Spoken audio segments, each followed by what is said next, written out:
నమస్తే, welcome to Bharati TV. నేను బాపయ్య. జగన్ ఇది మీకోసమే, పెద్ద నేరం, హైకోర్టు సీరియస్ అని టైటిల్ పెట్టున్నాను. తమ్నెయిల్ కూడా నేను అదే పెట్టాను.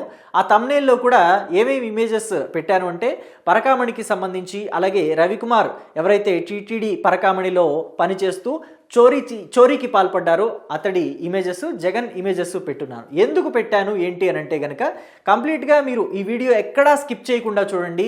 జగన్ ఇది మీకోసమే, హైకోర్టు సీరియస్ అని చెప్పేసి ఎందుకు పెట్టాను అనేది మీకు క్లియర్గా అర్థమవుతుంది. సో ఇక పరకామణికి సంబంధించిన వ్యవహారం చూస్తే గనక, పరకామణి అనేది తిరుమల తిరుపతి దేవస్థానంలో భక్తులు శ్రీ వెంకటేశ్వర స్వామిని దర్శించుకున్న తర్వాత హుండీలో కానుకలు వేస్తారు.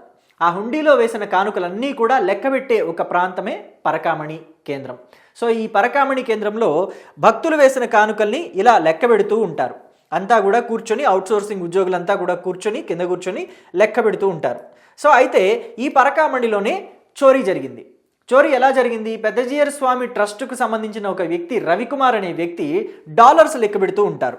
సో ఈ పరకామణిలో మనం చూస్తే ఎవరి శక్తి కొలది వాళ్ళు స్వామివారికి కానుకలు సమర్పిస్తారు కదా. రూపాయి దగ్గర నుంచి, 10 రూపాయల దగ్గర నుంచి, 5 రూపాయల దగ్గర నుంచి, 100 రూపాయలు, 1000 రూపాయలు, 10,000, లక్షల్లో కూడా స్వామివారికి భక్తులు కానుకలు సమర్పించే వాళ్ళు ఉంటారు. సో మరి వాటన్నిటినీ కూడా లెక్కబెట్టే విభాగం ఉంటుంది. డాలర్స్ ఒకళ్ళు లెక్క పెడతారు, రూపీస్ ఒకళ్ళు లెక్క పెడతారు, నోట్లు కొంతమంది లెక్క పెడతారు. అలాగే లెక్కబెట్టే వ్యక్తి, డాలర్స్ లెక్కబెట్టే వ్యక్తి రవికుమార్. ఈయన పెద్దజీయర్ స్వామి ట్రస్ట్ నుంచి ఇక్కడ ఉద్యోగం నిమిత్తం వచ్చారు.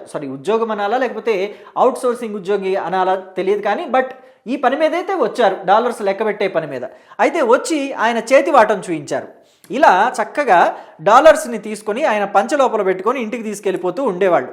చాలా అమౌంట్ అలాగే చాలాసార్లు తీసుకువెళ్ళిపోయారు.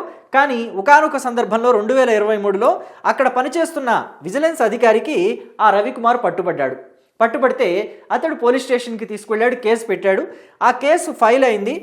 అప్పటి టీటీడీ చైర్మన్లే చేశారా ఆ పని, లేకపోతే కింది స్థాయి అధికారులే చేశారా? లోక్ అదాలత్లో రాజీ చేశారు.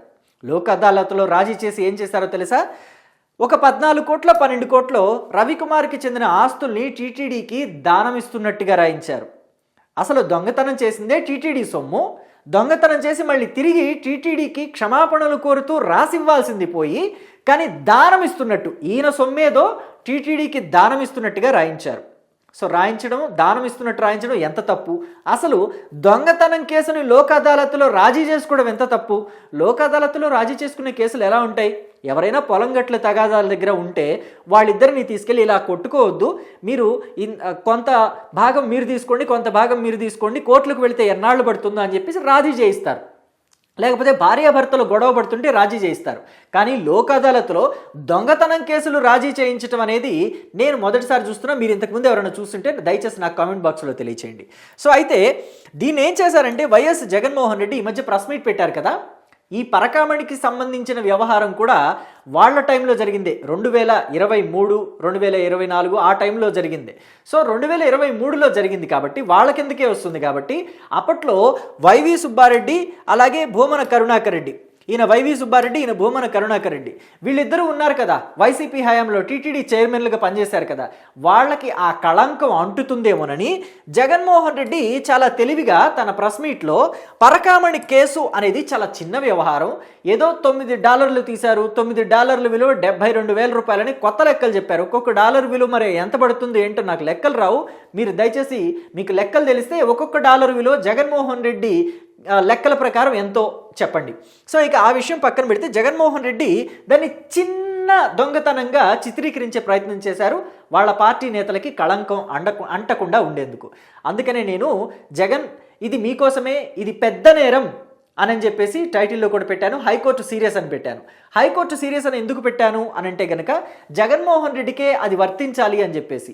ఎందుకంటే పరకామణిలో చోరీ చేస్తే అది చిన్న నేరం కాదు, చాలా పెద్ద నేరం, క్షమించరాని నేరం అది. ఎందుకంటే హిందూ మనోభావాలకి మాత్రమే తెలుసు అది ఎంత పెద్ద నేరమా అని చెప్పేసి. వెంకటేశ్వర స్వామి పరమ భక్తులకి మాత్రమే అర్థమవుతుంది అది ఎంత పెద్ద నేరమా అని చెప్పేసి. అక్కడ ఎన్ని డాలర్లు తీశారా, ఎంత తీశారా, దానివల్ల ఎంత పోగేసుకుని సంపాదించుకున్నారా, మళ్ళీ తిరుమలకి ఎంత ఇచ్చారా, ఆ తర్వాత తిరుమలకి ఇవ్వకుండా దాచిపెట్టిన దాంట్లో ఎవరెవరు ఎంత వాటాలు పంచుకున్నారో అవన్నీ కోర్టులు చూసుకుంటాయి. కానీ ఖచ్చితంగా ఇక్కడ జగన్మోహన్ రెడ్డి చేసిన వ్యాఖ్యలు ఏవైతే ఉన్నాయో ఇది చిన్న దొంగతనం అని చెప్పేసి అది మాత్రం హిందూ భక్తుల మనోభావాల్ని చాలా తీవ్రంగా దెబ్బతీసిందనే చెప్పాలి. అయితే ఇదే విషయంలో హైకోర్టు కూడా సీరియస్ అయింది. అది చిన్న నేరం కాదు, పరకామణిలో చేసింది నేరం, పెద్ద నేరం, చాలా పెద్ద నేరం. ఆ దొంగతనం అనేది చాలా పెద్ద నేరంగా, క్షమించరాని నేరంగా పరిగణించింది హైకోర్టు. హైకోర్టు ఇంకా ఏమేమంది అనే విషయాలు ఒక్కసారి మీకు చదివి వినిపిస్తాను చూడండి.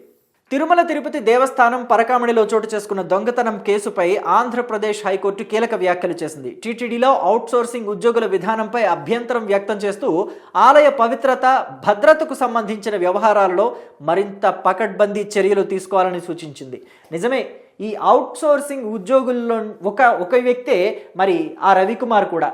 మరి అవుట్సోర్సింగ్ ఉద్యోగులని పెట్టుకుంటే ఎలా ఉంటుంది, ఎలాంటి ఇబ్బందులు ఎదురవుతాయి అని చెప్పేసి ఇక్కడ హైకోర్టు కీలకంగా వ్యాఖ్యానించింది.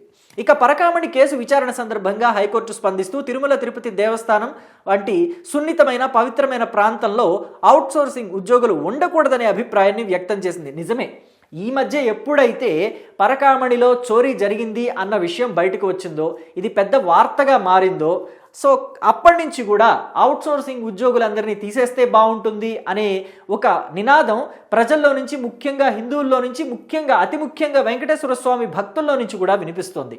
ఇక అవుట్సోర్సింగ్ ఉద్యోగుల సంస్థల పట్ల పూర్తి స్థాయిలో బాధ్యత ఉండదనే విషయాన్ని టీటీడీ గుర్తించాలని సూచించింది. నిజమే, ఆ మాట హైకోర్టు చెప్పిన మాటలో ఎక్కడా కూడా రెండో ఆలోచన అక్కర్లేదు. ఎందుకంటే ఒక ఉద్యోగి ఉన్నాడంటే తాను సంస్థ పట్ల ఉదయం వస్తాడు, సాయంత్రం దాకా పనిచేయాలి, మధ్యాహ్నంలో లంచ్ బ్రేక్ ఉంటుంది, సాయంత్రం అయితే 7 అయితే ఇంటికి వెళ్ళిపోవచ్చు. ఉదయం 10 వచ్చామా, మధ్యాహ్నం లంచ్ తిన్నామా, డ్యూటీ చేసుకున్నామా, సాయంత్రానికి ఇంటికి వెళ్ళిపోయామా అన్నట్టుగానే ఉంటుంది. కానీ పూర్తిగా బాధ్యత, పూర్తిగా శ్రద్ధ, పూర్తి అంకిత భావం అనేది ఉండదు ఎప్పటికీ. ఇది అసలు రెండో థాటే లేదు దీంట్లో. అవుట్సోర్సింగ్ ఉద్యోగులు ముఖ్యంగా ఇలాగా టెంపుల్స్లో పనిచేసే వాళ్ళల్లో కొంతమందిలో మాత్రం అస్సలు ఉండదు. అందరినీ ఒకే ఘాటి కట్టేయలేం, కానీ కొంతమంది మాత్రం ఖచ్చితంగా దాన్ని ఉద్యోగంలాగే చూస్తారు. ఆలయాల్లో అవుట్సోర్సింగ్ ఉద్యోగులు వాటిని ఉద్యోగంలాగానే చూస్తారు. కొంతమంది ఒకళ్ళో ఇద్దరు ఉంటారు భక్తి శ్రద్ధలతో పనిచేసేవాళ్ళు, ఒకళ్ళో ఇద్దరు ఉంటారు అంతే. ఎక్కువ శాతం మంది అలాగే ఉంటారు, అందులో నో డౌట్. మీకు ఎవరికైనా కోపం ఉంటే తిట్టుకోండి కమెంట్ బాక్సుల్లో. సో ఇక పరకామణిలో చోటు చేసుకున్న దొంగతనాన్ని హైకోర్టు తీవ్రంగా పరిగణించింది. ఇది కేవలం దొంగతనం కేసు మాత్రమే కాదని, అతిపెద్ద నేరమని హైకోర్టు అభిప్రాయపడింది. ఎస్, ఇందుకే నేను అన్నాను జగన్ గారు ఇది పెద్ద నేరము అని చెప్పేసి. ఇది మీకోసమే చాలా పెద్ద నేరము, హైకోర్టు సీరియస్ అని. ఇక అది పెద్ద నేరమని హైకోర్టు అభిప్రాయపడింది. భక్తులు భక్తి శ్రద్ధలతో సమర్పించుకునే కానుకలకు సంబంధించి అంశం కాబట్టి దీన్ని కేవలం చోరీగా కాకుండా నేరంగానే పరిగణించాలని స్పష్టం చేసింది. మామూలుగా ఒక వ్యక్తి ఎవరైనా మనం బస్ స్టాండ్లోనో లేకపోతే సినిమా హాళ్ళ దగ్గర మన పర్సు కొట్టేశాడు అనుకోండి, పక్కన వాళ్ళే అంటారు, పోనీండ్లేండి కడుపు కక్కుర్తి వెధవ, పాపం పర్సు దొంగతనం చేశాడు, దానికే పోలీసులకు పట్టివ్వటం దేనికి, మీ పర్సు మీకు ఇచ్చేశాడుగా అని అంటారు. దొరికిపోయిన తర్వాత వాడి దగ్గర నుంచి పర్సు లాక్కుంటాం కదా, కొంతమంది ఏమంటారంటే పోలీస్ స్టేషన్కి తీసుకెళ్ళాలి ఈ వెధవని అని అంటారు. పోనీండ్లేండి పర్సు దొరికింది కదా, వాడిని ఎందుకు మళ్ళీ పోలీసులకు అప్పగించటం అని చెప్పేసి జాలిపడి వదిలేస్తూ ఉంటారు. కానీ ఈ దొంగతనం ఏదైతే ఉందో, పరకామణిలో చోరీ ఏదైతే ఉందో, ఇది అంత తేలిగ్గా వదిలిపెట్టదగిన దొంగతనం కాదు, ఇది చాలా పెద్ద నేరము అని అంటోంది హైకోర్టు. ఇక ఇటువంటి సంఘటనలకు అడ్డుకట్ట వేయడానికి, లెక్కింపు ప్రక్రియలో పారదర్శకతను పెంచడానికి హైకోర్టు టీటీడీకి పలు కీలక సూచనలు చేసింది. దేవస్థాన నిర్వహణలో ముఖ్యంగా పరకామణి లెక్కింపు ప్రక్రియలో AI వాడకాన్ని చేపట్టాలని కూడా కోరింది. ఆర్టిఫిషియల్ టెక్నాలజీని ఉపయోగించుకోవటం మంచిదే ఇలాంటి వాటిల్లో. ఇక పరకామణిలో లెక్కింపు ప్రక్రియను మరింత పకడ్బందీగా చేపట్టేందుకు విజిల్ టెక్నాలజీని ఉపయోగించుకోవాలని, అంటే విజిల్ టెక్నాలజీ CC కెమెరా వ్యవస్థని సమర్థవంతంగా వినియోగించి ఇటువంటి సంఘటనలను పునరావృతం కాకుండా చూడాలని కూడా సూచించింది. ఇక విరాళాల కౌంటింగ్లో భక్తులను ఎందుకు తీసుకోకూడదని హైకోర్టు ప్రశ్నించింది. నిజంగా చాలా మంచి ప్రశ్న వేసింది. ఎందుకంటే భక్తులనే కదా మనం క్యూ లైన్లో అంటే స్వామివారిని దర్శించుకోవడానికి క్యూ లైన్లో ఉన్న భక్తుల్ని కదలండి, ముందుకు కదలండి అని చెప్పేసి పంపించే వాళ్ళంతా కూడా భక్తుల నుంచి ఎంపిక చేసిన వాళ్లే కదా, ఆ సేవ చేసే వాళ్ళంతా కూడా. మెడలో కాషాయ రంగుది బ్యాడ్జ్ లాంటిది, సారీ కండువా లాంటిది కట్టుకొని ఉంటారు. వాళ్ళంతా కూడా భక్తుల నుంచి ఎంపిక చేయబడిన వాళ్లే కదా, సెక్యూరిటీ ఏమి కాదు వాళ్ళు. అలాగే స్వామివారికి పూజలు చేసే ఇవి ఉంటుంది, దానికి సంబంధించి దండలు మాలలు గుచ్చుతూ ఉంటారు, వాళ్ళు కూడా భక్తులే. అలాగే మనం తెచ్చుకున్న సామాన్ని భద్రపరిచే గదులు ఉంటాయి, అక్కడ కూడా ఉండేది ఈ భక్తులే. ఈ భక్తుల నుంచి ఎంపిక చేసే ఆ సేవకి వాడుకుంటూ ఉంటారు. సో అలాగే అన్నప్రసాద కేంద్రం ఉంటుంది, తరిగొండ వెంగమాంబ అన్నప్రసాద కేంద్రం.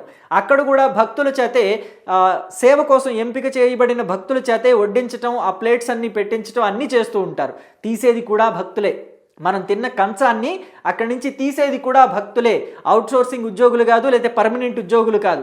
సో కాబట్టి ఇలాంటి భక్తుల్ని ఎందుకు తీసుకోకూడదు అని చెప్పేసి హైకోర్టు ప్రశ్నించింది. ఎందుకంటే తిరుమల వెంకటేశ్వర స్వామి అంటే అంతటి భక్తి, అంతటి నమ్మకం, అంత భయం కూడా ఉండబట్టే వాళ్ళు ఆ భక్తికి అంటే ఆ స్వామి కృపకి పాత్రులు కావాలని, కటాక్షానికి పాత్రులు కావాలని కోరుకుని అక్కడికి వచ్చి సేవ చేస్తూ ఉంటారు. సో అలాంటి సేవ చేయాలనుకునే భక్తులు స్వామివారి హుండీలో కానుకల్ని లెక్కిస్తున్నప్పుడు వాటిని దోచుకోవాలనో దాచుకోవాలనో అనుకోరు కదా, ఖచ్చితంగా పైసా కూడా పట్టుకోరు. పట్టుకోవాలన్నా కానీ తీసుకోవాలన్నా కానీ వాళ్ళు భయపడతారు. ఇలా అవుట్సోర్సింగ్ ఉద్యోగుల్లో రవికుమార్ లాంటి వాళ్ళైతే భక్తుల్లో ఉండరు అని చెప్పేసి నా నమ్మకం. మీరేమనుకుంటున్నారో మీ అభిప్రాయాన్ని కూడా కామెంట్లో తెలియచేయండి. హైకోర్టు వ్యాఖ్యలతో మీరు ఏకీభవిస్తున్నారా లేదా అని చెప్పేసి కూడా మీరు కామెంట్ బాక్స్లో తెలియచేయండి దయచేసి. ఇక హైకోర్టు ఇంకా ఏమంటుంది అంటే కౌంటింగ్ కోసం ప్రత్యేకంగా ఒక టేబుల్ని ఏర్పాటు చేయడమే కాకుండా సాంకేతిక పరిజ్ఞానాన్ని కూడా వినియోగించాలని, కౌంటింగ్ విషయంలో చాలా చాలా జాగ్రత్తగా ఉండాలని హైకోర్టు టీటీడీకి స్పష్టం చేసింది. ఇంకా లాస్ట్గా ఏం చెప్పిందంటే టీటీడీ తన కీలక విభాగాలలో శాశ్వత ఉద్యోగులను నియమించుకోవాలని, అత్యాధునాతన సాంకేతిక పరిజ్ఞానాన్ని జోడించడం ద్వారా పారదర్శకత, భద్రతా ప్రమాణాలను పెంచాలని హైకోర్టు ఆదేశించింది. అంటే కీలకమైన విభాగాలలో శాశ్వత ఉద్యోగులను నియమించుకోవాలి అని చెప్పేసి చెప్తుంది. ఎందుకని అంటే టీటీడీలో కొన్ని కీలకమైన విభాగాలు ఉంటాయి, వాటిలో గనక ఇలా అవుట్సోర్సింగ్ వాళ్ళనో లేకపోతే ఏ ప్రభుత్వం మారితే, అంటే గతంలో వైఎస్ఆర్ కాంగ్రెస్ పార్టీ ప్రభుత్వం ఉంది, సో ఆ ప్రభుత్వం వాళ్ళకి నచ్చిన వాళ్ళని తీసుకొచ్చి పెట్టుకుంటుంది. అవుట్సోర్సింగ్ వాళ్ళే కాబట్టి ఏ కాంట్రాక్టర్ తీసుకొచ్చాడో అతనికి ఇచ్చి, బాబు వీళ్ళని మీ సంగతి మీరు చూసుకోండి, వీళ్ళని తీసుకెళ్ళిపోండి అని పంపించేస్తుంది. వీళ్ళకి నచ్చిన వాళ్ళని, వీళ్ళ అనునాయుల్ని, లేకపోతే వీళ్ళకి బాకాలు ఉదే వాళ్ళని తీసుకొచ్చి పెడుతుంది. సో వీళ్ళు ఏం చేస్తారు, కీలకమైన విభాగాలలో ఉన్నప్పుడు దానికి సంబంధించిన సమాచారాన్ని ఆ ప్రభుత్వం అధికారంలో ఉన్నా లేకపోయినా వాళ్ళు ఆ తర్వాత కూడా కంటిన్యూ అయితే గనక ఈ సమాచారాన్ని బయటికి జారవేస్తూ ఉంటారు. కాబట్టి చాలా ప్రమాదకరమైన అంశం అన్నమాట ఇది. ఎందుకని ఇలా చెప్తున్నానంటే, గతంలో భూమన కరుణాకర్ రెడ్డి అన్నారు, ఇంకా టీటీడీలో 2000 మంది మా వాళ్ళు ఉన్నారు, 2000 మంది మా వాళ్ళు ఉన్నారు, చీమ చిటుక్కుమన్నా నాకు తెలిసిపోతుంది అని చెప్పేసి. కాబట్టి టీటీడీలో అలాంటి అవకాశం ఉండకూడదు, జల్లెడబట్టి ఏరిపడేయాలి అలాంటి వాళ్ళందరినీ కూడా. కాబట్టి టీటీడీ ప్రక్షాళన జరగటం కూడా అవసరమే అని చెప్పేసి చాలామంది చెప్తున్నమాట. ఇంకా కొంతమంది భక్తుల నుంచి బాగా వినిపిస్తున్న పెద్ద డిమాండ్ ఏంటి అంటే, అన్య మతస్థులని టీటీడీలో ఉండనివ్వకూడదు అని చెప్పేసి. అలాగే వాళ్ళు ఎవరైనా సరే ఇలా పర్మనెంట్ ఉద్యోగుల్లోకి తీసుకునే వాళ్ళకి కూడా ఒక కండిషన్ పెట్టి తీరాలి ఖచ్చితంగా. పర్మనెంట్ ఉద్యోగం అంటే ఏదో గవర్నమెంట్ ఉద్యోగంలాగా దర్జాగా ఇక నేను చేరిన తర్వాత నేను ఏ మతంలోకి వెళ్తే ఏ దేవుణ్ణి పూజిస్తే నేను వెంకటేశ్వర స్వామిని పూజించాలా, యేసు ప్రభువుని కూడా పూజిస్తాను, లేకపోతే అల్లాని నమ్ముకుంటానంటే కుదరదు. ఆ తర్వాత ఎంక్వైరీ చేసి ఎప్పుడైనా ఎంక్వైరీలో వాళ్ళు ఇతర మతాలకి ఆరాధన చేస్తున్నారు అని అంటే గనక వాళ్ళని తీసివేసేలాగా కూడా ఒక హక్కు ఉండేలాగా, టీటీడీకి వాళ్ళని ఉద్యోగంలో నుంచి ఊస్టింగ్ చేసేలాగా ఒక హక్కు ఉండేలాగా కొన్ని నిబంధనలతోటి ఉద్యోగుల్లోకి తీసుకోవాలనే డిమాండ్ కూడా వినిపిస్తోంది. ఖచ్చితంగా హిందువులే, వెంకటేశ్వర స్వామి భక్తులే ఇక్కడ టీటీడీలో ఉండేలాగా కొన్ని ప్రణాళికలు రచించాలని, దానికి సంబంధించి టీటీడీ కొన్ని కీలకమైన నిర్ణయాలు తీసుకోవాలని కూడా హిందూ భక్తుల నుంచి కొన్ని డిమాండ్లు వినిపిస్తున్నాయి. ఇక మనం చూస్తూ ఉంటాం, హిందూ మతంలోనే చాలా కులాలు ఉంటాయి. అంటే ఎస్సీ మాల అని, కాపు అని, రెడ్లు అని, కమ్మ అని, ఇంకా రకరకాల కులాలు ఉంటాయి. ఏ కులమైనా పర్వాలేదు కానీ హిందువులే ఉండాలి. ఎస్సీ మాల అంటే కొంతమంది ఏమనుకుంటారంటే, మాల అంటే క్రైస్తవాన్ని ఆరాధించేవాడు అనుకుంటారు. కాదు, ఎస్సీ మాల అంటే హిందువులే. ఎస్సీ మాల అన్న హిందువులే. సో మరి వాళ్ళని కూడా తీసుకోవాలి. వాళ్ళకి భక్తి, విశ్వాసం, వెంకటేశ్వర స్వామి పట్ల పూర్తి నమ్మకం ఉంది అని అంటే ఖచ్చితంగా వాళ్ళను కూడా తీసుకోవాలి. కానీ తీసుకున్న తర్వాత నేను మళ్ళీ వేరే మతంలోకి వెళ్తాను, నాకు ఉద్యోగం వచ్చేసింది కదా, అయిపోయింది కదా అని సంబరపడిపోయి వేరే మతంలోకి వెళ్తాను, యేసు ప్రభువుని కీర్తిస్తాను, పూజిస్తాను, లేకపోతే ఇంకొక దేవుళ్ళని ఆరాధిస్తాను, ఇంకొకళ్ళతోటి నేను వెళ్తాను అని అంటే ఖచ్చితంగా ఉద్యోగం తీసేసే అర్హత కూడా టీటీడీకి ఉండేలాగా చర్యలు చేపట్టాలని చెప్పేసి ఎక్కువ మంది హిందూ భక్తులు డిమాండ్ చేస్తున్నారు. అలా స్ట్రిక్ట్గా ఉంటేనే రెండవసారి ఇలాంటి ఉదంతాలు టీటీడీలో జరగకుండా ఉంటాయి అని చెప్పేసి కూడా చెప్తున్నారు. సో మరి టీటీడీ అందుకు అనుగుణంగా చర్యలు తీసుకుంటుంది అని కోరుకుంటూ ఆశిస్తూ థ్యాంక్ యూ.